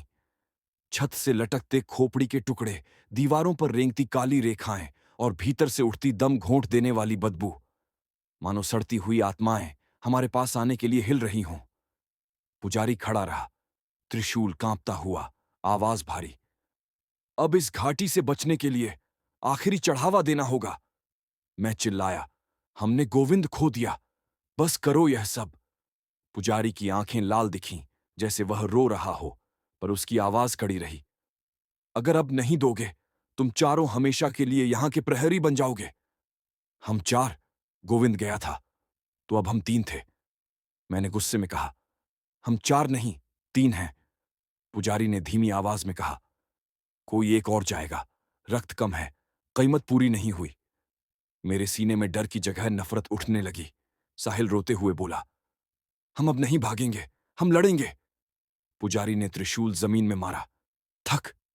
गुफा के अंदर की आवाजें एकदम शांत हो गईं, और उसी सन्नाटे में एक छोटी हंसी गूंजी, धीमी, किकियाहट जैसी। ही। हमने मुड़कर देखा। गुफा के मुहाने पर एक बच्ची खड़ी थी। 14-15 साल से ज्यादा नहीं। लंबे गंदे बाल, सफेद ड्रेस, लेकिन चेहरे पर आंखें नहीं, सिर्फ 2 बड़े काले छेद, और उसके हाथ में हमारे स्कूल के बैग जैसा बैग। हम दहशत में पीछे हट गए। रिया भी हमारे पीछे आई सी खड़ी। उसकी आंखें अब भी सफेद, लेकिन उसमें जान लौट आई थी। बच्ची ने वही आवाज में कहा, तुम्हारा बैग। मैंने बचाया। हमने देखा, बैग पर हमारे स्कूल का नाम था, सेंट फ्रांसिस हाई स्कूल। साहिल कांप उठे। ये ये तो रोहन का बैग है। वो तो 3 साल पहले मनाली ट्रिप में गायब हो गया था। मोहसिन ने सुना। उसके पैर कांप गए। मतलब वो भी? पुजारी ने धीरे धीरे कहा। हाँ, वो भी इस घाटी का हिस्सा बन चुका है। हमारी रीढ़ में बर्फ उतर गई। बच्ची आगे बढ़ी और बैग मेरे पैरों के पास गिर गया। बैग खुला। अंदर से सूखे रक्त के टुकड़े और एक फटी हुई ताले की फोटो। उस फोटो में रोहन, एक लड़का, और उसके साथ हमारी टीचर मिस पूजा। मैं दंग रह गया। ये हमारी टीचर? उसकी मुस्कान कुछ ज्यादा व्यापक थी, और उसके हाथ में वही लाल पट्टी जो मंदिर की दीवारों पर लगी थी। रिया की सफेद आंखें रोशनी पकड़ती हुई बोली, मिस पूजा नहीं मरी थीं। वो कभी बाहर आई ही नहीं। पीछे से किसी के कदमों की आवाज आई। हमने मुड़कर देखा। मिस पूजा बस से उतरती आ रही थीं। चेहरा शांत, आईने जैसा, और होंठों पर बर्फ जैसी मुस्कान। उनकी आंखों में प्रकाश नहीं, बस अनंत अंधेरा। पुजारी ने त्रिशूल नीचे किया। आवाज टूटी। तुम भी? मिस पूजा ने धीमी मुस्कान के साथ उत्तर दिया। पुजारी, तुम भी अब सिर्फ द्वारपाल रह गए। असली चढ़ावा मैं लाती हूं। हम तीनों पीछे हट गए। रिया कांपते हुए मेरे पीछे छिप गई। मिस पूजा धीरे धीरे हमारी ओर बढ़ी। चढ़ावा पूरा नहीं हुआ, अब मैं चुनूंगी। उनकी आंखों में कोई भावना नहीं, सिर्फ भूख। साहिल ने चीखकर कहा, हम तुम्हें कभी गुरु कहते थे। मिस पूजा ने अपनी मुस्कान को और चौड़ा किया। छात्र ही सबसे अच्छे चढ़ावे होते हैं, निर्दोष और भरोसे वाले। पुजारी ने त्रिशूल उठाया, लेकिन उसके हाथ कांप रहे थे। मिस पूजा ने उस पर सिर्फ एक नजर डाली, और उसका शरीर जड़ हो गया। त्रिशूल उसके हाथ से गिरकर जमीन में फंस गया। हम तीनों, रिया के साथ, अब अकेले थे। मिस पूजा ने हाथ आगे बढ़ाया। चलो, तुम्हारा समय आ गया है। गुफा की धुंध, मृतकों की आवाजें, घंटी की ठंडी धमक, सब एक साथ उठने लगीं। हमारा पूरा बचना अब एक आखिरी कदम पर टिक गया था। या तो भागें, या हम भी शाप के प्रहरी बन जाएं। मिस पूजा का बढ़ा हुआ हाथ किसी आम इंसान जैसा नहीं था। उंगलियां लंबी, नाखून सफेद, और चाकू की धार की तरह नुकीले। उनकी मुस्कान फैलते फैलते गाल तक फटने वाली थी, और उनकी आंखें, कोई मनुष्य की आंख नहीं बची थी। वो आगे बढ़ीं, और पीछे की गुफा से हजारों मृत फुसफुसाहटें उठने लगीं। चढ़ावा, चढ़ावा, चढ़ावा। हमारी आखिरी उम्मीद, पुजारी, अब जमीन पर घुटनों के बल जमे हुए, मानो किसी पत्थर में बदल गए थे। वह न बोल पा रहा था, न हिल पा रहा था। साहिल फुसफुसाया, हमारे पास कोई रास्ता नहीं रहा। मोहसिन ने कांपते हुए कदम पीछे खींचे। रिया, क्या तुम अब भी इंसान हो? रिया ने कोई जवाब नहीं दिया। उसकी आंखें सफेद थीं, पर अब उनमें शून्यता नहीं, बल्कि डर था। उसकी धीमी आवाज निकली, मुझे बहुत ठंड लग रही है। मिस पूजा मुस्कुराई। ठंड? ये ठंड नहीं, बुलावा है। तुम अब यहां की हो, रिया। रिया चिल्लाई, नहीं, मैं घर जाना चाहती हूं। गुफा में रखे खोपड़ी के ढेरों से एक साथ चीख उठी। घर, घर, घर। हर खोपड़ी जैसे रो रही थी, जैसे हम सबके घर शब्द का मजाक उड़ा रही हो। मिस पूजा ने अपना हाथ रिया की ओर बढ़ाया, उसे खींचकर मृतकों के बीच ले जाने के लिए। मैंने झटके में रिया का हाथ पकड़ लिया। गुस्से का उबाल मेरे अंदर उठ रहा था। तुम उसे नहीं ले जाओगी। मिस पूजा ने धीमे से सिर झुकाया। कौन रोकेगा? तुम। मेरे हाथ की नसें फटने लगीं। मेरे खून का कट अब भी नहीं रुका था। कट से गिरती आखिरी बूंद मिट्टी पर गिरने ही वाली थी। उसी पल पुजारी की आंखों में अचानक हरकत आई। वो कांपते हुए फुसफुसाया, उसे खून रोकने मत दो। मैं चौंक गया। पुजारी, जो कुछ देर पहले मृत जैसा हो गया था, अब अचानक चेतावनी दे रहा था। मिस पूजा तीखी आवाज में बोली, चुप रहो, प्रकट मत करो। पुजारी ने सांस खींचकर कहा। उसका खून उसे भेंट से मुक्त रख रहा है। साहिल चीख पड़ा। अगर उसका खून रुक गया तो आर्यन चढ़ावा बन जाएगा। मैंने अपने घाव को देखा। खून की धार अब धीमी पड़ रही थी, बस कुछ ही बूंदें रह गई थीं। पुजारी चीख उठा। बूंद सूखने मत देना। मोहसिन डर से बोला। अब क्या करें? खून बढ़ाएं? उसकी आवाज कांप रही थी। मैंने गहरी सांस ली और चाकू फिर से उठाकर अपनी कलाई पर और काट दिया। सभी चीख पड़े। साहिल चीख उठा। आर्यन तू पागल है, मैं चिल्लाया। अगर खून ही हमारी ढाल है तो मैं मरने से पहले इसे हथियार बना दूंगा। खून फुहार की तरह जमीन पर गिरा। धरती कांपने लगी। गुफा में रखे खोपड़ी के ढेर आपस में टकराने लगे। धुंध उलटकर पीछे की ओर भागने लगी। घंटी पागलों की तरह बजने लगी। Ton ton. मिस पूजा पीछे हट गईं। उनकी आंखों की काली पुतलियां कांपने लगीं। नहीं, यह रक्त शुद्ध है। इसे अर्पण नहीं, अधिकार चाहिए। मेरे खून से जमीन पर एक आकृति बन रही थी। एक लकीर, फिर दूसरी, जैसे किसी अदृश्य शक्ति ने उसे आकार देना शुरू किया हो। गुफा की धरती पर एक त्रिशूल जैसा चिन्ह बन रहा था। रिया फुसफुसाई। आर्यन, ये देवी नहीं, शक्ति मांग रही है। मैंने समझना शुरू किया। ये पूजा नहीं, ये स्वामित्व था। रक्त किसी को दे देना नहीं, किसी अधिकार को छीनना। पुजारी कांपते हुए बोला। जिसका रक्त, वही इस घाटी का स्वामी। मोहसिन ने सनसनाते हुए कहा। मतलब, अगर आर्यन इसे पूरा कर दे तो? साहिल धीरे से बोला। तो यह घाटी इनको खाएगी नहीं, इनसे डरेगी। मिस पूजा चीख पड़ी। मत करो। रक्त का स्वामी इंसान नहीं हो सकता। मैंने दांत भींचकर जमीन पर खून से तीसरी लकीर पूरी कर दी। त्रिशूल पूर्ण हो गया। घंटियां जम गईं। गुफा में शांति छा गई। मृत फुसफुसाहटें रुक गईं। मेरी नसों में आग जैसी गर्मी दौड़ गई, जैसे इस शापित घाटी ने मुझे पहचान लिया हो। गुफा की अंधेरी दीवारों पर आवाज गूंजी। रक्ता स्वामी। और मुझे महसूस हुआ, अब मैं चढ़ावा नहीं, खतरा हूं। मिस पूजा धीरे धीरे पीछे हटने लगीं। अब डर उनकी आंखों में था। सन्नाटे ने जैसे पूरे पहाड़ को थाम लिया था। गुफा की हड्डियां, धुंध, मृत आवाजें, सब शांत। लेकिन यह शांति किसी भजन जैसी नहीं। तूफान से पहले की खामोशी थी। मेरे खून से बनी त्रिशूल की प्रतीक आकृति धरती पर चमक रही थी, जैसे किसी आग से खींचा गया हो। लाल, जीवित, धड़कता हुआ। धक धक धक। धड़कन मेरी नहीं थी, पूरी घाटी की थी। साहिल और मोहसिन मुझे सहारा देने आए। मेरे हाथ अब भी खून बहा रहे थे, लेकिन दर्द खत्म हो गया था। सुन्न नहीं, जागृत हो गया था। रिया मेरे बगल में खड़ी थी। उसकी सफेद आंखों में अब डर नहीं, एक अजीब चेतना चमक उठी थी। पुजारी धीरे से मेरे पास झुका। आवाज कांप रही थी। अब तुम इस घाटी के रक्ता स्वामी घोषित हो गए हो। ताकत तुम्हारे खून से चलेगी, लेकिन... मैंने पूछा, लेकिन क्या? उसकी आंखों में गहरा भय उतर आया। जो शक्ति तुमने जगाई, वो अब तुम्हें छोड़ नहीं सकती। मिस पूजा पीछे हट रही थीं। उनका चेहरा पीला, आंखें फैलती हुईं। उनकी आवाज हड़बड़ाई हुई। तुम बच्चे समझते नहीं, ये शक्ति देवी नहीं, ये मृतकों की रक्षक प्रेत है। इससे बचकर कोई नहीं जाता। मैंने उसकी ओर देखा। अब उसमें कोई अध्यापिका नहीं रही थी, न इंसान, न महिला, बस भूखी आत्मा। मैं शांत आवाज में बोला, फिर तुम क्यों डरी हुई हो? मिस पूजा रुक गईं।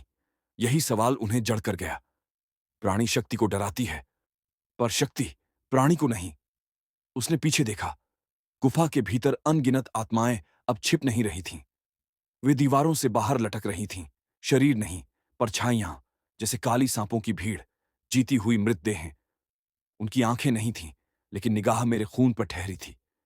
खून अब उनकी भूख नहीं था, उनका भय था। साहिल ने हैरानी से कहा, ये हमसे डर रहे हैं। पुजारी ने सिर झुका दिया। शक्ति से नहीं, स्वामित्व से। आज से ये घाटी तुम्हारे नाम की है। मैं हक्का बक्का। एक किशोर छात्र, एक शापित घाटी का स्वामी? मिस पूजा फुसफुसाई। ये शक्ति तुम में रह जाएगी, तुम्हें यहां से जाने नहीं देगी। मैंने एक कदम उसकी ओर बढ़ाया। गुफा की आत्माएं पीछे हट गईं। मैंने कहा, क्या मैं तुम्हें रोक नहीं सकता? उस क्षण उसकी आंखों में पहली बार डर नहीं, प्रार्थना दिखी। मुझे मुक्त कर दो, मेरा भी सौदा हुआ था। सौदा? किसके साथ? पुजारी बोला। पहाड़ आत्मा नहीं खाते, लालच खाता है। जिसने पहले स्वतंत्रता के बदले शक्ति मांगी, वही पहला रक्षक बन जाता है। रिया धीमे से बोली। मतलब कोई अपनी इच्छा से यहां रुकता है? पुजारी। हां, और पूजा उन्हें बांधती है।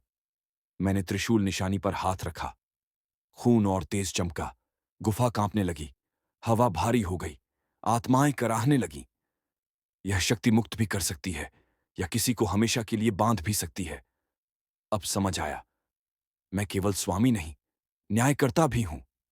मिस पूजा ने हाथ जोड़े। मुझे जाने दो, मैं घर जाना चाहती हूं। उसकी आवाज इंसानी लगने लगी। चेहरा बदल रहा था। वह रो रही थी। साहिल ने कहा, आर्यन, उसे जाने दो, हम भी घर लौटेंगे। लेकिन पुजारी धीरे से बोला, हर रक्षक दुष्ट नहीं होता। कुछ मुक्त होने के बाद और भी भयानक हो जाते हैं। मैंने मिस पूजा को देखा। अब वो डरी नहीं थी। उसकी आंखें सामान्य या फिर छिपी हुई। अगर मैं उसे मुक्त करूं तो क्या वह वापस इंसान बन जाएगी, या पहाड़ से भी बड़ी त्रासदी? निर्णय मेरे हाथ में था। गुफा की आवाज गूंज उठी। रक्तस्वामी, चुनो। मेरे दोस्त, रिया, पुजारी और अनगिनत आत्माएं, सब मेरे फैसले की प्रतीक्षा कर रहे थे। या तो उसे मुक्त करूं, या उसे यहीं इस शक्ति में कैद रहने दूं। मैं क्या चुनूं? जीवन या शाप या न्याय? गुफा की दीवारों पर छायाएं कांप रही थीं, मानो वे भी मेरे निर्णय का इंतजार कर रही हों। मिस पूजा मेरे सामने घुटनों पर झुकी थीं, लेकिन उनकी आंखों में प्रार्थना से अधिक अनिश्चितता छिपी थी। मैंने उनकी आंखों में देखा डर, रोना, याचना, लेकिन कहीं न कहीं एक छुपी हुई भूख भी। पुजारी ने धीमे से कहा, जो आत्मा लालच में शक्ति चुनती है, वो मुक्त होकर इंसान नहीं बनती। वो बाहर जाकर फिर किसी को फंसाती है। साहिल मेरी आंखों में देख रहा था। उसकी आवाज टूट रही थी। यार, वो टीचर थी हमारी। क्या हम उसे ऐसे यहीं छोड़ देंगे? मोहसिन ने गुस्से में कहा, लेकिन इसने हमें मारने की कोशिश की। वो इंसान नहीं रह गई थी। रिया कांपती आवाज में बोली, शायद वो शुरू में ऐसी नहीं थी। किसी ने उसे धोखा दिया होगा। मिस पूजा की आंखों में आंसू आ गए। उन्होंने धीरे धीरे कहा, मैं सिर्फ बचना चाहती थी। मैंने किसी को मारना नहीं चाहा। मैं खुद फंस गई थी। उनकी आवाज इंसान जैसी लग रही थी। कितनी हद तक? या शायद ये डर का छलावा था? पुजारी फुसफुसाया, इस घाटी में सच्चाई से ज्यादा छल शक्तिशाली है। मैंने अपनी कटी कलाई को महसूस किया। खून बह रहा था, लेकिन अब उसका रंग बदलने लगा था। लाल से काला। रक्त शक्ति अब मेरे भीतर बैठ रही थी। मैं बोला, अगर मैं उसे मुक्त कर दूं, तो क्या मैं मुक्त रहूंगा? पुजारी बोला, तुम शक्ति हो। तुम्हारे आदेश से सब बंधे हैं। लेकिन यदि तुम लालच में निर्णय दोगे, शक्ति तुम्हें खा जाएगी। लालच, दया, न्याय, तीनों मेरे सामने। मिस पूजा रोई। कृपा करो, मुझे जाने दो। मैं वादा करती हूं, मैं कभी इस घाटी में लौट कर नहीं आऊंगी। मैंने देखा, उनके पीछे धुंध में दो परछाइयां मुस्कुरा रही थीं, मानो इंतजार कर रही हों कि मैं गलती करूं। अगर वो मुक्त हुई, तो वो घाटी से बाहर नहीं जाएगी, बल्कि घाटी उसके साथ बाहर जाएगी। मैंने निर्णय लिया। मेरी आवाज गुफा में गूंज उठी। मैं तुम्हें मुक्त नहीं करूंगा, तुम्हें भटकने भी नहीं दूंगा। मिस पूजा की आंखें फैल गईं। तो क्या तुम मुझे मारोगे? मैंने सिर हिलाया। नहीं, तुम्हें मुक्त करूंगा, मगर यहीं। तुम लौटोगी नहीं, तुम समाप्त होगी। गुफा कांप उठी। आत्माएं चिल्लाने लगीं। घंटियां पागलों की तरह बजने लगीं। टन, टन, टन। मैंने जमीन पर रखे त्रिशूल चिन्ह पर हाथ रखा और दूसरी कलाई भी काट दी। साहिल ने चीखते हुए मुझे पकड़ना चाहा। आर्यन, रुक, तू मर जाएगा। मैं चिल्लाया, नहीं, मैं स्वामी हूं। मेरी मौत नहीं, मेरी शक्ति ही यहां का कानून है। मेरे दोनों हाथों का खून त्रिशूल पर बहने लगा। लाल धड़कन काले ज्वालामुखी जैसी उठी। गुफा की आत्माएं पीछे हटने लगीं। पुजारी मेरे लिए मंत्र पढ़ने लगा। रक्ता स्वामी मुक्त करे, रक्षक बने, भक्षक नहीं। मिस पूजा चीखने लगी। उनकी आवाज इंसानी नहीं रही। नहीं, मैं मरना नहीं चाहती। धुंध के हाथ उन्हें पकड़ने लगे। उनकी गर्दन पर चिन्ह बनने लगे। उनका चेहरा सड़ने लगा। उनकी आंखों से मांस बहने लगा। वे चिल्ला रही थीं, कृपा, कृपा। मैंने कहा, कृपा नहीं, न्याय। एक पल और वो धुंध में समा गईं। उनका शरीर गायब, आवाज खत्म। सिर्फ गुफा की दीवार पर लाल धड़कती छाप रह गई, मानो किसी किश्त बाकी ना हो। पुजारी धीरे से बोला, तुमने सही निर्णय लिया। घाटी अब तुम्हारे पीछे नहीं आएगी। मैं सांस बहाल कर पाया, खड़ा रहा। साहिल, मोहसिन, रिया सब चुप थे। रिया बोली, अब हम घर जा सकते हैं। मैंने आसमान की ओर देखा। धुंध छंटने लगी थी। सड़क फिर से दिखने लगी और बस भी। पुजारी ने कहा, अब तुम जा सकते हो। लेकिन उसने मेरी ओर देखा। तुम्हें अभी और फैसले बचे हैं। मैं चौंका। क्या? वो बोला, रक्ता स्वामी कभी बिना कीमत के नहीं जाता। या तो तुम इस शक्ति को यहीं छोड़ जाओ या उसे अपने साथ ले जाओ। मेरे दोस्तों ने मेरी तरफ देखा। रिया कांपते हुए बोली, अगर तुम शक्ति साथ ले गए तो वो तुम्हारा पीछा करती रहेगी। मैं उलझ गया। क्या मैं शक्ति त्याग दूं या ले जाकर बुराई से रक्षा करूं? निर्णय फिर मेरे हाथ में था। गुफा की दीवारें शांत हो चुकी थीं।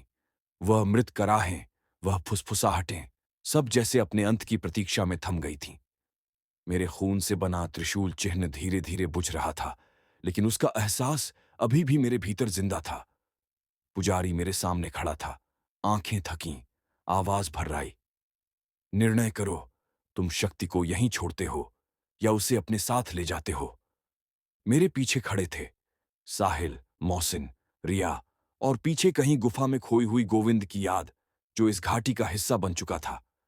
साहिल बोला, आर्यन, हमें सिर्फ घर जाना है और कुछ नहीं चाहिए हमें। मोहसिन ने कहा, शक्ति लेकर क्या करेगा? हम पहले जैसे क्यों नहीं रह सकते? रिया ने कांपते हुए कहा, अगर यह शक्ति तू साथ ले गया तो तू इंसान नहीं रहेगा। वो तुझे बुलाएगी बार बार। मैंने अपनी कलाई को देखा। खून अभी भी बह रहा था, लेकिन अब दर्द नहीं था। मैं बोला, अगर मैं शक्ति छोड़ दूं तो क्या कोई और नहीं आएगा? क्या यह घाटी फिर किसी को नहीं बुलाएगी? पुजारी ने धीमे से सिर झुका दिया।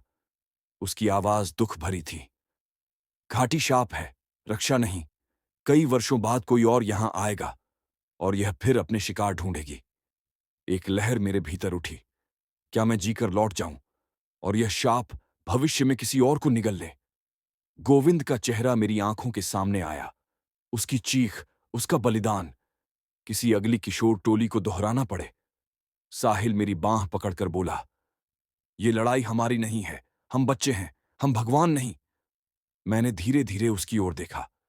मेरे चेहरे पर पहली बार शांत भाव आया। मैंने कहा, हां, हम भगवान नहीं, लेकिन इंसान हैं, और इंसान मरकर भी एक इंसान को बचा सकता है। मैं धीरे धीरे त्रिशूल चिन्ह के ऊपर बैठ गया, उस पर दोनों हाथ रखे। पुजारी चौंक उठा। तू क्या कर रहा है? साहिल और मोहसिन चीख उठे।